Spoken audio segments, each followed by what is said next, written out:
بہت سارے ایسے لوگ ہیں جو قوت سماعت کی نعمت سے محروم ہیں.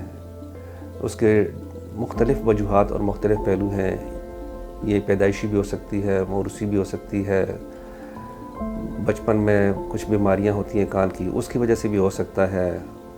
اور پھر جو ہمارے ارد گرد جو ماحول ہے، جو شور ہے، جو پولوشن ہے، جو آوازیں ہیں، اس کے علاوہ آج کل جو ہمارے نوجوان زیادہ تر یہ ہیڈ فونز وغیرہ کا استعمال کرتے ہیں، ہینڈ فریز کا، تو اس کی وجہ سے بھی جو ہے قوت سماعت متاثر ہوتی ہے. کہ ایک بچہ جو ہے اس کو آپ بار بار آوازیں دیتے ہیں، اونچی آواز میں اس کو آپ کو بلانا پڑتا ہے، تو یہ چیز ایک الارمنگ ہے کہ اس کی قوت سماعت جو ہے متاثر ہے. یا وہ بچے جو دیر سے بولتے ہیں، اپنے ٹائم سے زیادہ، ان کو مطلب بولنے نہیں پاتے، وہ جب ان کا ٹائم ہوتا ہے بولنے کا، عموماً بچہ جب 1.5-2 سال کا ہوتا ہے تو وہ ٹھیک ٹھاک باتیں کرتا ہے، لیکن اگر اس کی اسپیچ ڈیلیڈ ہے تو آپ کو فوراً ڈاکٹر کو دکھانا چاہیے. یہ موروثی بیماری ہو سکتی ہے، کنجنٹل اس کو کہتے ہیں ہم، ٹھیک ہے نا، ہیئرنگ لاس.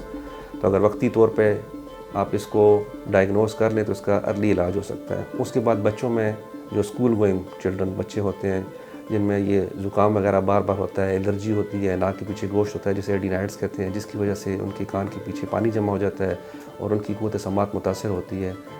تو ان بچوں کو بھی اسکریننگ ارلی ہونی چاہیے اور ان کا علاج ممکن ہے. کیونکہ جو بیماری آپ جتنا ارلی اس کو ڈیٹیکٹ کریں گے، ڈائگنوز کریں گے، ارلی ٹریٹمنٹ کریں گے تو آپ اس کی ہیئرنگ کو پریزرو کر سکتے ہیں. کانوں میں غیر ضروری جو ہم استعمال کرتے ہیں جسے کاٹن بڈس، جو بہت کامن ہے ہمارا، اس کا ہمارے میڈیکل پروفیشن سے کوئی تعلق نہیں ہے. ٹھیک ہے، کان میں جو ویکس بنتی ہے یا جو گند بنتا ہے جسے میل کہتے ہیں، یہ ایک قدرتی عمل ہے. یہ خود بھی بنتا ہے اور خود ہی سے صاف ہو جاتا ہے. تو اس کو صاف کرنے کی ضرورت نہیں ہوتی ہے. اس کی صفائی تب ضرورت ہوتی ہے جب آپ کے کان میں 80 سے 90% جو ہے وہ بلاکیج ہو جائے، تو تب جو ہے وہ آپ نے ڈاکٹر سے جو ہے وہ رجوع کرنا ہے، خود سے صفائی نہیں کرنی ہے. ویسے بہت سے طریقے ہیں کہ آپ اس کو ارلی ڈائگنوز کر لیں. سمپل میڈیسن سے بھی ٹریٹ ہو سکتے ہیں، مائنر سرجیکل پروسیجر جسے ہم کہتے ہیں میرینوٹی گرومیٹ، اس سے بھی ہو سکتے ہیں.